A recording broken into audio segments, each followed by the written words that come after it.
Durante la renovación de mi hogar, el constructor se presentó ante mí con el rostro desencajado y las manos temblorosas. Me murmuró con urgencia: escúcheme atentamente. Tome sus pertenencias y márchese ahora mismo. No les mencione nada a los pequeños. Observé horrorizada la pared que acababa de demoler, recogí mis cosas y me marché. Me complace que estés aquí. Acompáñame hasta el final de mi relato y comenta desde qué ciudad me sigues. Así sabré hasta dónde ha llegado mi historia.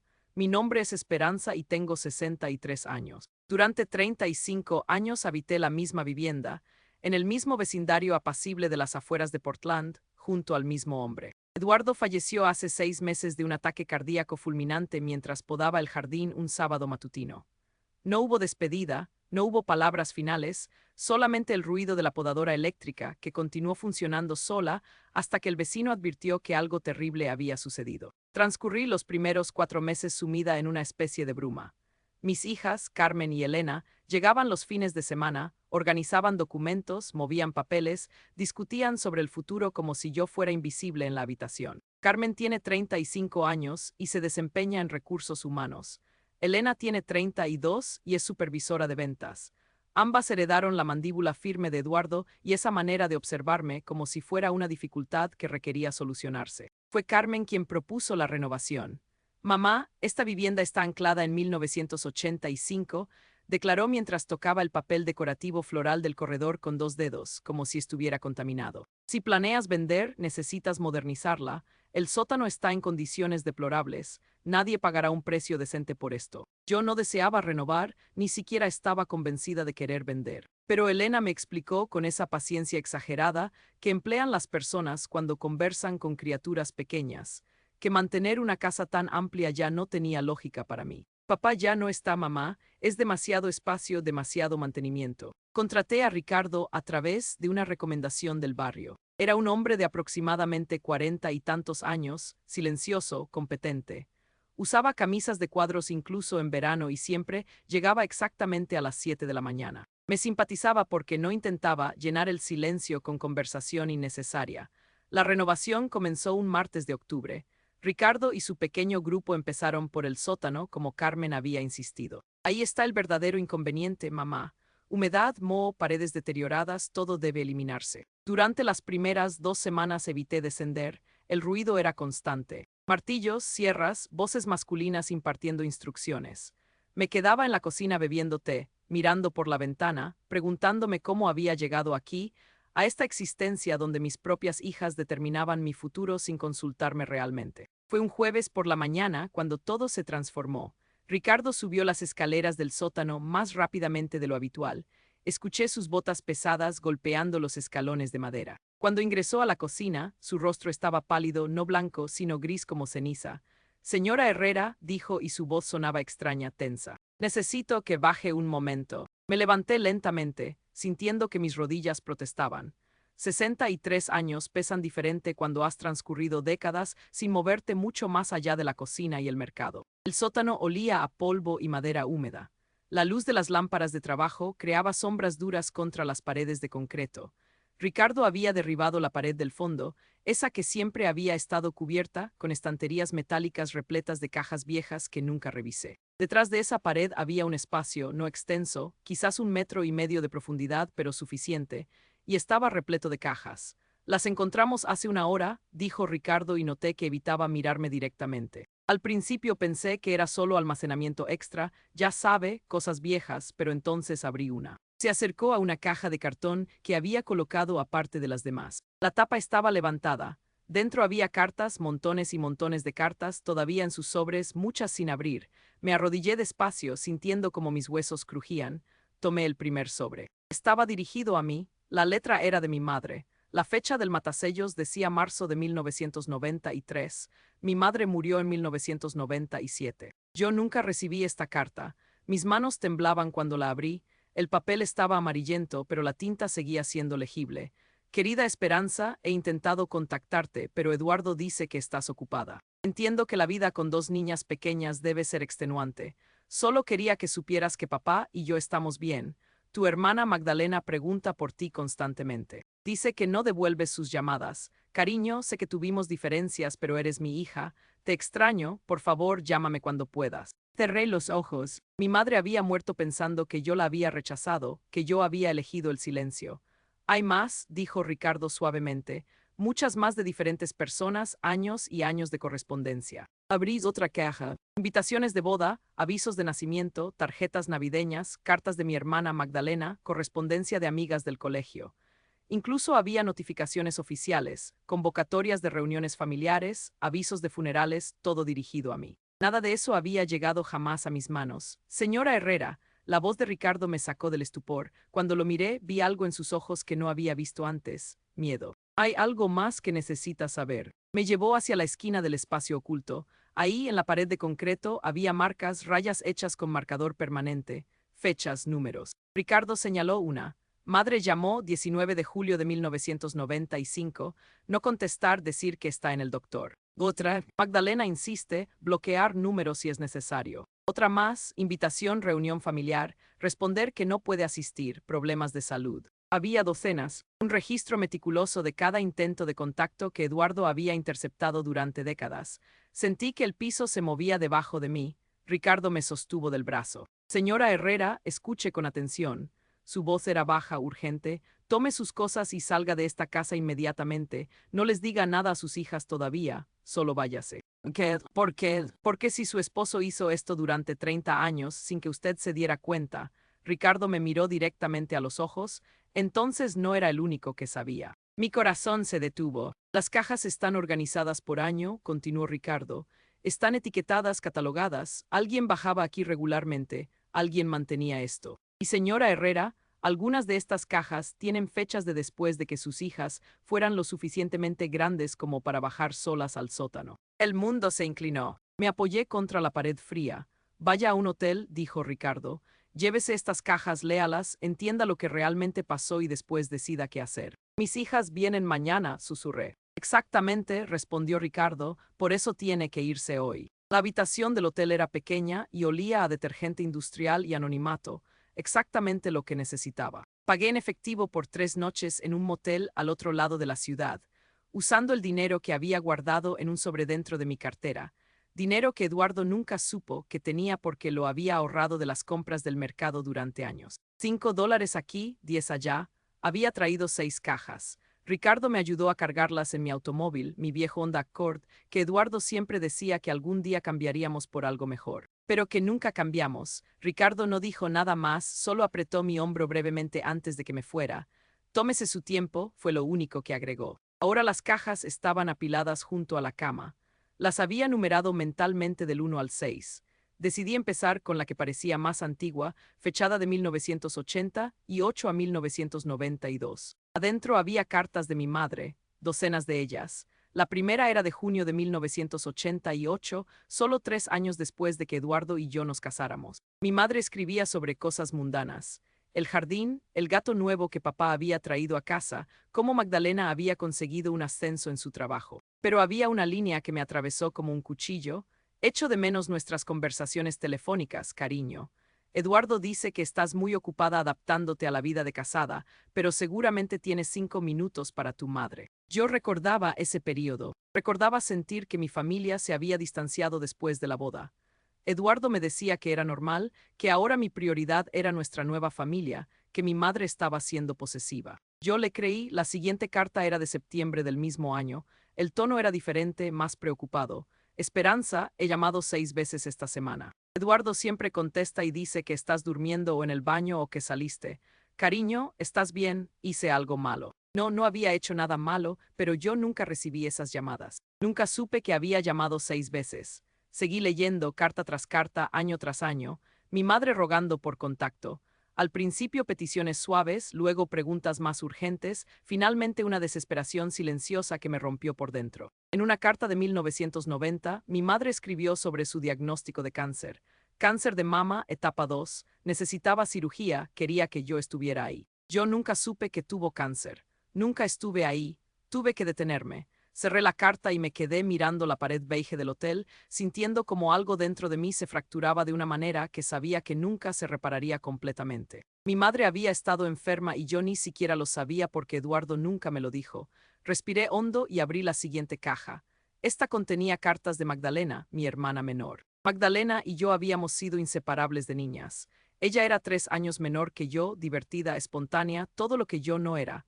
Después de mi boda, simplemente dejamos de hablar. Yo pensé que estaba molesta conmigo por algo, que me culpaba por haber elegido a Eduardo sobre la familia.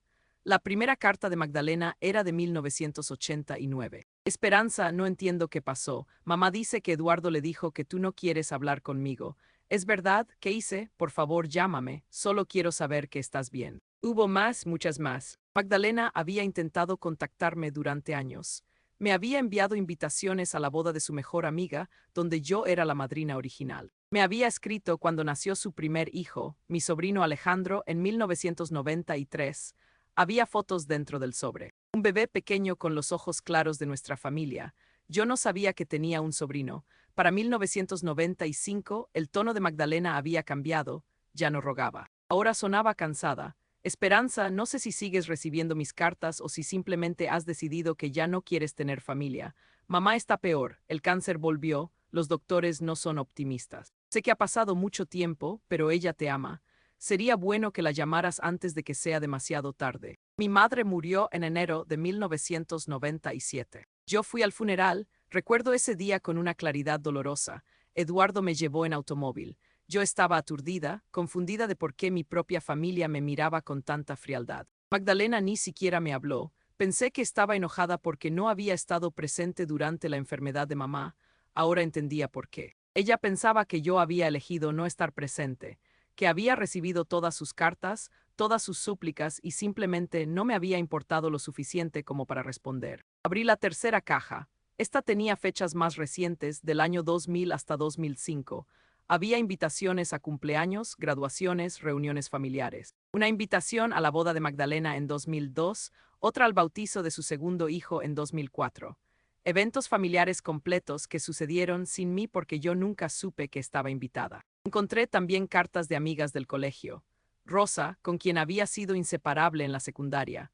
En una carta de 2001, Rosa escribía sobre su divorcio, sobre cómo necesitaba a su mejor amiga, sobre cómo no entendía por qué yo había desaparecido de su vida. Yo recordaba a Rosa. Después de casarme, simplemente dejamos de vernos. Eduardo decía que ella era mala influencia, que hablaba demasiado, que me distraía de mis responsabilidades en casa. Eventualmente dejé de intentar verla, pero Rosa no había dejado de intentar contactarme. Las cartas lo probaban. Ella había tratado durante años hasta que finalmente, en una última carta de 2007, escribió: Esperanza, me rindo, no sé qué hice para perderte como amiga, pero está claro que seguir intentando solo me lastima. Espero que seas feliz. Lloré entonces por primera vez desde que Eduardo murió. Lloré de verdad, no por su muerte, sino por mi vida, por todas las personas que me amaron y a las que yo abandoné sin saberlo. La cuarta caja contenía documentos más formales. Avisos legales sobre la muerte de mi padre en 2010. Yo no sabía que había muerto. Eduardo me dijo en ese momento que papá había decidido no tener funeral, que quería algo privado solo con Magdalena. Mentira, aquí estaba la invitación al servicio conmemorativo con mi nombre en ella. Había también notificaciones sobre la venta de la casa familiar en 2012. Como única otra heredera, además de Magdalena, yo tenía derecho a ser notificada. Los documentos estaban ahí con espacios para mi firma que nunca vi. Magdalena había terminado, manejando todo sola porque yo aparentemente nunca respondí a las cartas del abogado. En la quinta caja encontré algo que me heló la sangre. Eran tarjetas navideñas y de cumpleaños de los años más recientes, de 2015 hasta 2019, justo antes de la pandemia. Pero estas no eran de mi familia de origen. Eran de las maestras de Carmen y Elena, tarjetas de agradecimiento por regalos que aparentemente yo había enviado, pero yo nunca envié esos regalos. Notas sobre eventos escolares a los que lamentablemente no podría asistir por problemas de salud. Yo había asistido a todos los eventos escolares de mis hijas. Estas cartas no eran interceptadas, eran falsificadas. Alguien había estado enviando correspondencia en mi nombre a personas que yo conocía, creando una versión de mí que no existía, una versión que era generosa pero ausente, involucrada pero siempre a distancia. Eduardo, y entonces encontré la última caja, la número 6. Esta no tenía etiqueta de fecha. La abrí con manos temblorosas. Dentro había un cuaderno espiral de tapa dura del tipo que los niños usan en la escuela. La letra era diferente, más joven, más descuidada. Era la letra de Carmen. La primera entrada estaba fechada en mayo de 2008. Carmen habría tenido 19 años estudiando en la universidad. Papá me mostró el sótano hoy, me explicó por qué hace lo que hace. Al principio me asustó, pero tiene sentido. Mamá es frágil, siempre lo ha sido. La familia de mamá es tóxica. Él solo la protege de ellos. Es mejor que ella no sepa, es más feliz sin saber. Seguí leyendo, sintiendo cómo el mundo se desmoronaba. Mis hijas sabían. Habían sabido durante años y eligieron el lado de su padre. Pasé 2 días en ese hotel sin contestar llamadas. Mi teléfono sonaba constantemente. Carmen, Elena, Carmen otra vez. Mensajes de texto que se acumulaban como evidencia de algo que yo aún no terminaba de comprender completamente. Mamá, ¿dónde estás? Ricardo dice que te fuiste. ¿Qué pasó? Necesitamos hablar sobre la renovación. Tenemos al comprador esperando. Esto es ridículo. Llámanos. Leí cada mensaje, pero no respondí. En cambio, seguí leyendo el cuaderno de Carmen. Había entradas dispersas a lo largo de 10 años. No era un diario constante, más bien anotaciones ocasionales sobre conversaciones con Eduardo, sobre decisiones que tomaban juntos respecto a mí. Una entrada de 2011 decía: papá interceptó otra carta de la tía Magdalena. Dice que sigue invitando a mamá a cosas familiares. Le dije que tal vez deberíamos contarle a mamá, pero papá explicó que sería cruel. Mamá construyó una vida sin ellos. ¿Para qué remover el pasado? Tiene razón, es mejor así. Otra de 2014, Elena y yo hablamos sobre el sótano. Acordamos que cuando papá no esté, tendremos que deshacernos de todo antes de que mamá lo encuentre. Sería devastador para ella. Papá dice que somos buenas hijas por entender. Buenas hijas. El tercer día finalmente respondí. Envié un mensaje corto: estoy bien, nos vemos en la casa mañana a las 10 de la mañana. Llegué a las 9:45. Ricardo ya estaba ahí trabajando en la cocina, ahora dándome espacio pero manteniéndose cerca. Me miró con esa expresión que ahora reconocía como preocupación genuina. ¿Estás segura de que quiere hacer esto?, preguntó en voz baja. No, respondí honestamente, pero necesito hacerlo. Carmen llegó primero, exactamente a las 10, siempre puntual, siempre controlada. Traía su portafolio de cuero, como si esto fuera una reunión de negocios. Elena llegó 5 minutos después con su cabello perfectamente peinado y sus uñas de gel relucientes. Mamá, Carmen me abrazó brevemente. Ese tipo de abrazo que no significa nada. Nos tenías preocupadas. ¿Por qué te fuiste así? Las llevé al sótano sin responder. Las cajas seguían ahí, ahora apiladas contra la pared del fondo. Ricardo había limpiado el espacio oculto, pero dejó expuestas las marcas en la pared, esas anotaciones que Eduardo había hecho durante décadas. ¿Qué es todo esto?, preguntó Elena mirando las cajas con el ceño fruncido. Ábranlas, dije. Mi voz sonaba extraña, plana. Carmen se acercó despacio y levantó la tapa de una caja. Vi cómo sus ojos se movían sobre los sobres, cómo su mandíbula se tensaba casi imperceptiblemente. Mamá, empezó, pero yo levanté una mano. Ricardo encontró esto detrás de la pared. 30 años de correspondencia dirigida a mí que nunca recibí. Cartas de mi madre, de mi hermana, de amigas, invitaciones a funerales, bodas, nacimientos. Mi voz temblaba, pero continué. Su padre las escondió todas, cada una. Elena abrió la boca, pero no salió ningún sonido. Carmen simplemente cerró los ojos. Y ustedes lo sabían, agregué. El silencio que siguió fue absoluto. Incluso el ruido de las herramientas de Ricardo en el piso de arriba pareció detenerse. Mamá. Carmen finalmente habló y su tono era el que usaba cuando intentaba ser razonable, profesional. Es más complicado de lo que piensas. Complicado, repetí la palabra como si fuera algo extraño en mi boca. ¿Qué parte exactamente es complicada? ¿La parte donde mi madre murió pensando que la había abandonado? ¿O la parte donde no supe que mi padre había muerto hasta años después? Papá te estaba protegiendo, dijo Elena rápidamente. Se había cruzado de brazos, adoptando una postura defensiva. Tu familia era tóxica, mamá, siempre lo fueron, papá solo quería que tuvieras paz. Mi familia era tóxica. Solté una risa que sonó rota, incluso a mis propios oídos. Elena, mi madre escribió pidiendo perdón por discusiones que ni siquiera recuerdo. Mi hermana me rogó que conociera a mis sobrinos. Eso te parece tóxico. Tú no entiendes el contexto completo. Intervino Carmen usando ese tono condescendiente que ahora reconocía había estado usando conmigo durante años. Papá nos contó cosas sobre cómo tu familia te trataba antes de casarte, cómo te hacían sentir mal contigo misma. Él solo quería protegerte de eso. Entonces, ¿por qué no me dejó decidir? Mi voz subió de volumen. ¿Por qué ocultó cartas? ¿Por qué falsificó respuestas en mi nombre? Falsificó, Elena parpadeó, pero había algo ensayado en su sorpresa. Subí corriendo las escaleras y regresé con el cuaderno de Carmen. Lo arrojé sobre una de las cajas. Tu letra, le dije a Carmen, tus palabras. Años de entradas sobre cómo tú y tu padre decidían qué información podía manejar, sobre cómo planeaban deshacerse de la evidencia cuando él muriera. Carmen palideció. Elena miró el cuaderno como si fuera una serpiente. Yo tenía 19 años cuando escribí eso, dijo Carmen débilmente. Era joven, confundida. Papá era muy convincente. Tienes 35 años ahora, respondí. ¿Cuándo exactamente ibas a dejar de estar confundida? Esto no es justo, Elena alzó la voz. Estás haciendo que parezcamos monstruos cuando solo estábamos tratando de hacer lo correcto. Lo correcto, repetí, ¿para quién? Para ti, gritó Elena, y por primera vez vi grietas en su compostura. Eras frágil, mamá, siempre lo fuiste. Papá decía que el estrés te enfermaba, que no podías manejar conflictos, que si tu familia volvía a tu vida, te destruirían otra vez. Yo no era frágil, dije lentamente, sintiendo cada palabra como algo pesado en mi lengua. Estaba aislada, hay una diferencia. Carmen se pasó una mano por el cabello, un gesto de frustración que había heredado de Eduardo. Mamá entiende. Crecimos viendo cómo papá te cuidaba, cómo se aseguraba de que estuvieras bien, de que no te estresaras.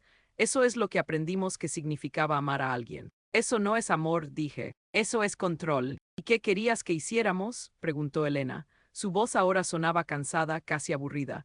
Que te contáramos todo cuando teníamos 10 y 13 años. Que traicionáramos a papá. Quería que cuando tuvieran 20, 25, 30 años, cuando ya fueran adultas con sus propias vidas, me hubieran dicho la verdad. ¿Y qué habría cambiado? Carmen me miró directamente. Papá ya llevaba 15, 20 años haciéndolo. El daño estaba hecho, solo habría sufrido más. Esa no era su decisión, dije, sintiendo lágrimas de rabia quemar mis ojos. Era mi vida, mi familia, mi derecho a sufrir o no sufrir. Necesitamos enfocarnos en el presente. Carmen cambió de táctica, volviendo a su modo profesional. Estas cajas, este espacio, todo esto es el pasado. Papá está muerto, no podemos cambiarlo, pero podemos seguir adelante, terminar la renovación, vender la casa, ayudarte a empezar un nuevo capítulo. Un nuevo capítulo, las miré a ambas. Controlado por ustedes en lugar de por su padre. No seas dramática, suspiró Elena. Solo estamos tratando de ayudarte, siempre lo hemos hecho. Ayudarme, dije firmemente. Siempre me han manejado como su padre me manejó, como si yo fuera un problema que necesitara administrarse en lugar de una persona. Mamá, por favor, Carmen dio un paso hacia mí. Sé que estás molesta, tienes derecho, pero no destruyas nuestra relación por algo que papá hizo hace décadas. Él no lo hizo solo, dije. Ustedes fueron cómplices. El silencio volvió a caer. Carmen y Elena se miraron entre ellas. Una conversación silenciosa que había presenciado 1000 veces, ese lenguaje secreto que compartían y del que yo siempre estuve excluida. Finalmente, Carmen habló y su voz había cambiado.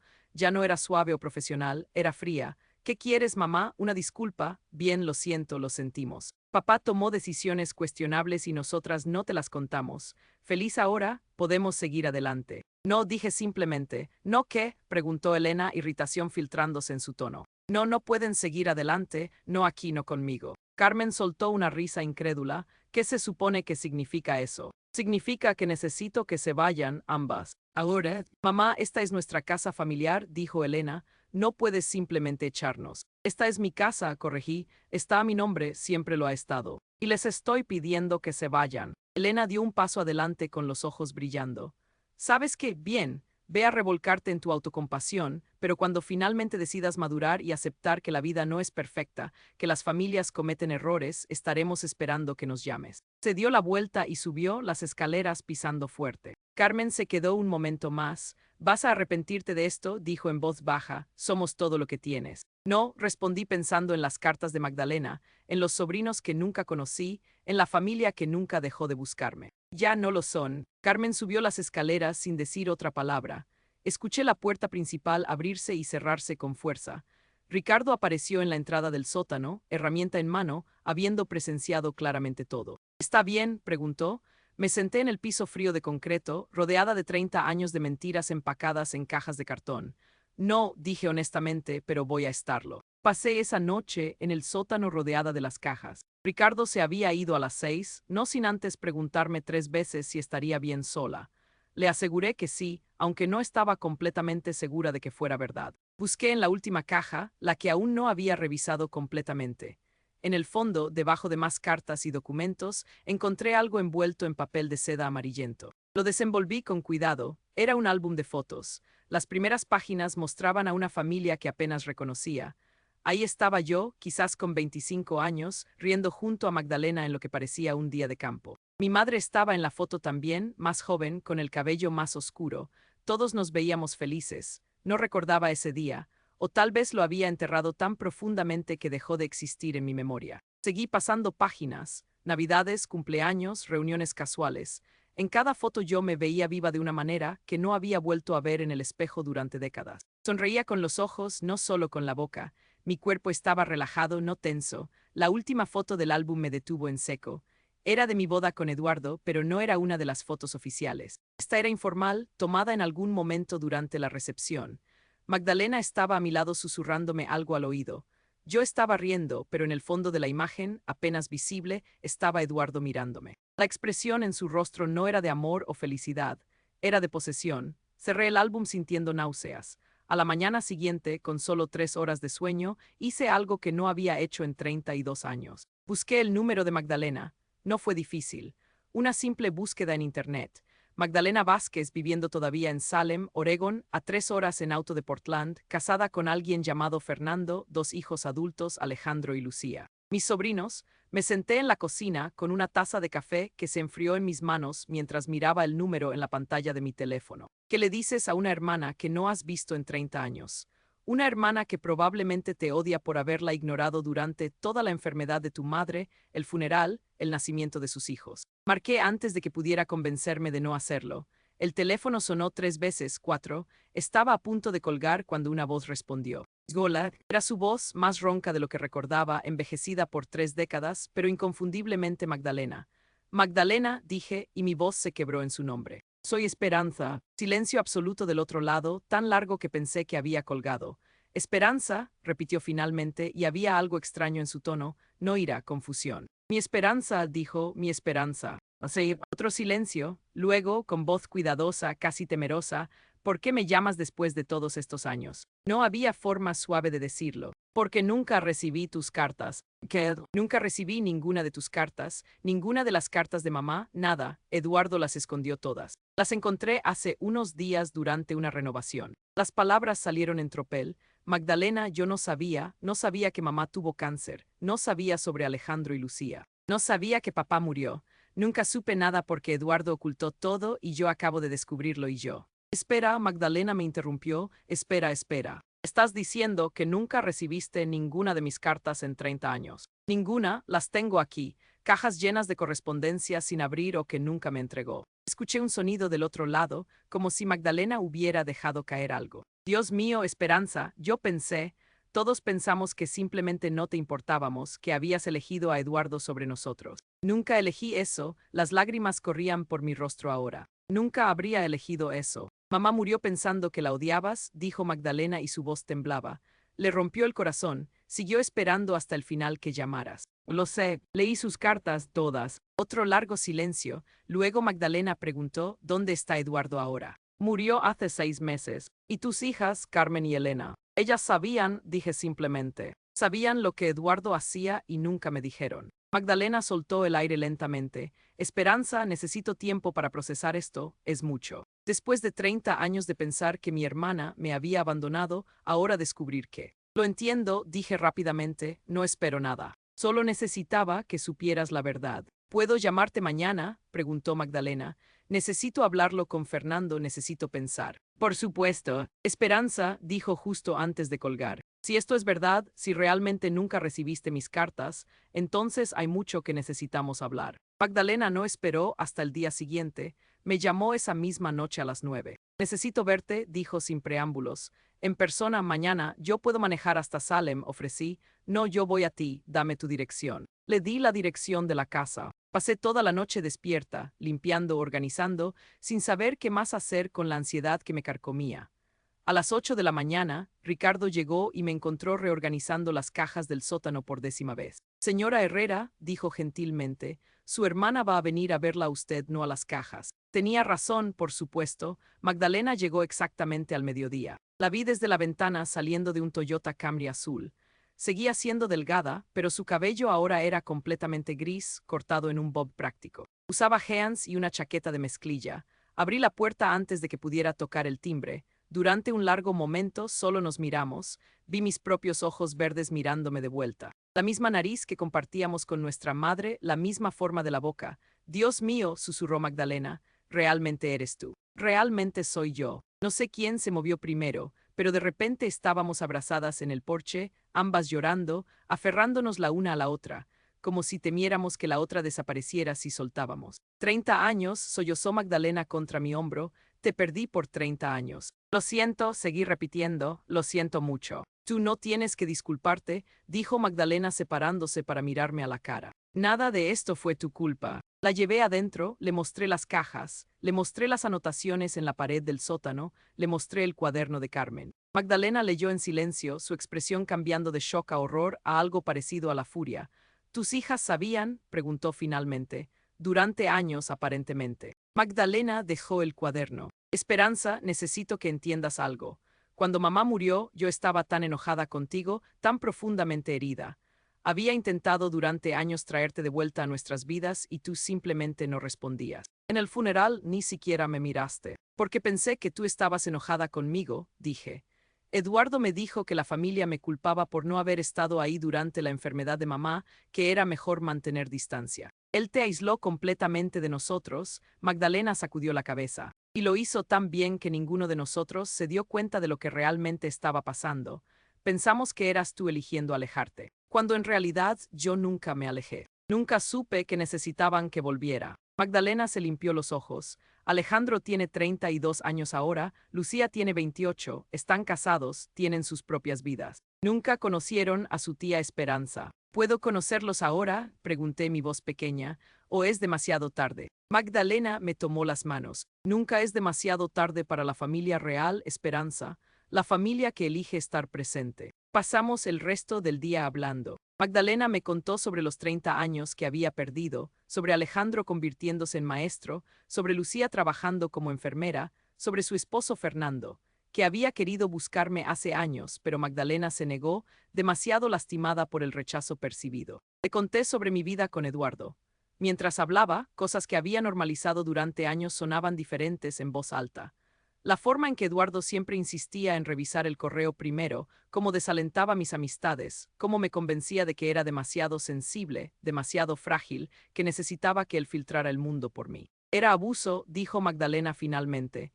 Esperanza, lo que describes es abuso emocional sistemático. La palabra me golpeó, abuso. Había pensado en control, manipulación, pero abuso era diferente. Abuso era algo que le pasaba a otras personas, no a mí.